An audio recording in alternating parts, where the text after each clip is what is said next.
that before you were born human, you had lived in plant and animal bodies at least 8 million times.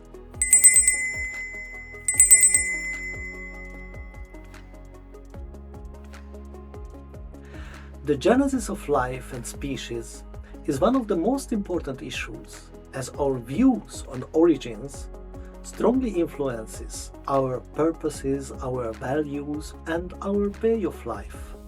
In this video, you can understand how the cycle of reincarnation, invisible to the human eyes, takes place. You also get acquainted with the explanation of the origin of living beings, as taught in the Indian Vedic literature. The most amazing phenomena in the world are living beings, unicellulars, green plants, six-legged insects, streamlined fish, bright-skinned amphibians and reptiles, graceful birds, terrestrial and aquatic mammals, and the most special being on earth, man. The fascinating forms and properties of many millions of species raise the big question: where do the creatures of the living world come from? The Indian Vedic teachings make a definite distinction between the body and the conscious self that moves the body, namely the eternal soul. If we would like to understand the origin of life on earth, we need to examine, on the one hand, where the souls come from, and on the other hand, where the bodies that carry them come from. What is life itself? What causes life? What distinguishes the living beings from inanimate things? Vedic teachings provide a clear answer to this question. The source of life is the self, the eternal soul, which is immaterial, supernatural, and always conscious, and the body as merely a biological vehicle made up of material elements, which is guided by the soul. Where do these souls, who are called Jiva in Sanskrit, come from? In the Bhagavad Gita, the Supreme Personality of Godhead, Sri Krishna says, "The living entities are my eternal small parts." These tiny spiritual beings relate to God the way sparks come from fire. The fire is huge, but the sparks are tiny, meaning they are different in size, but of the same quality. So we ourselves are transcendental beings, just like God. But while His abilities are unlimited, ours are limited. Today, many scientists assume that life on Earth came into being by spontaneous combination of chemical elements. They think life is nothing more than a complex arrangement of chemical elements and molecules. However, according to the Vedic approach, life is not material and therefore could not have emerged from matter. Even today's advanced science cannot create life from matter, and there is not even a theoretical explanation for how this would be possible. In fact, life cannot be created in a laboratory. Certainly not. Because the source of life, the soul, is immaterial. Just as aluminum cannot be made into a gold watch, so life cannot be created from material components. So the living sparks, the jivas, come from the supreme life, God. But how do these souls get into the material world? When the tiny jivas want to come here, they have to put on a body, just like a heavy diver who puts on a special equipment to be able to dive deep into the water. We earthlings are all eternal souls, including the jivas living in animal and plant bodies. Souls move their bodies the way drivers control their cars.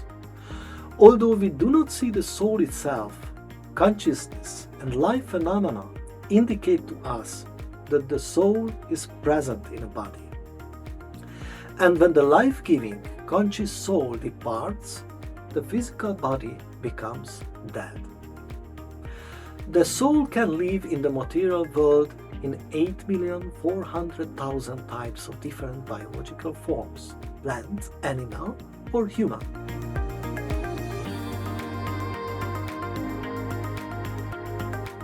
But how did these different forms appear on Earth? Where do biological machines of varied appearance come from? The world religions uniformly regard the appearance of life forms as the result of divine intention. It is good to know that of all scriptures in the world, the Indian Vedic writings describe in the most detail when, why, and how God created the various species. The characteristics of biological organisms, from bacteria to giant whales, were invented by the Supreme Person himself. The forms of life are therefore the result of intelligent design. The wonderful qualities of creatures testify to the artistic sense and fantastic engineering abilities of a divine being. The life forms invented by the Supreme were manifested in their complete form in the material world through a multi-stage top-down process of creation. Living beings reside not only on Earth, but on other planets in the universe as well. Creation of species is not just a one-time event.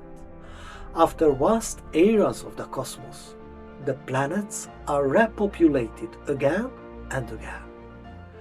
Souls reside in a plant or animal body only for the lifespan of the species.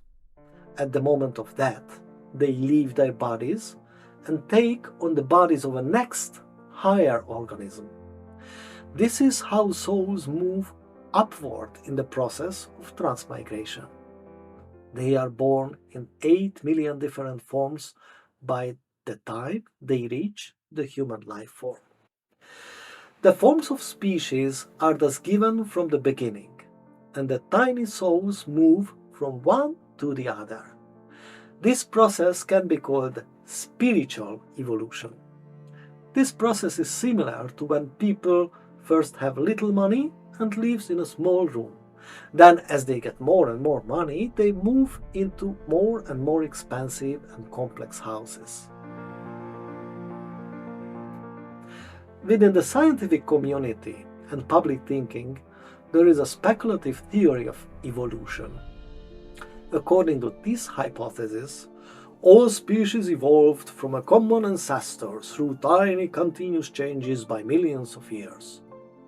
But this theory has not been proven and is being questioned by some scientists for logical and scientific reasons. Moreover, some biologists argue that characteristics of living beings suggest the activity of a designer's intelligence behind. This design approach is in harmony with the Vedic explanation of creation. According to the Vedic teachings of the supreme scientists, God, the human race, like all other species, was created and always existed in parallel with other species. Although this is not well known, there is also substantial archaeological evidence of many millions of years of human existence on Earth.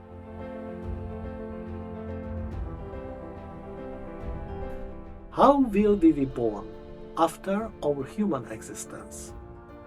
It depends on what desires we have and what actions we take in our lives. Man is a special being, because in this form of life, the jiva, the soul is given outstanding intelligence. In this way, he or she can ask the most important questions of life and understand the most perfect answers by the help of the Vedic scriptures and teachers. Thus, one can begin the process of spiritual self-realization, which is the highest possibility and the final goal of human life.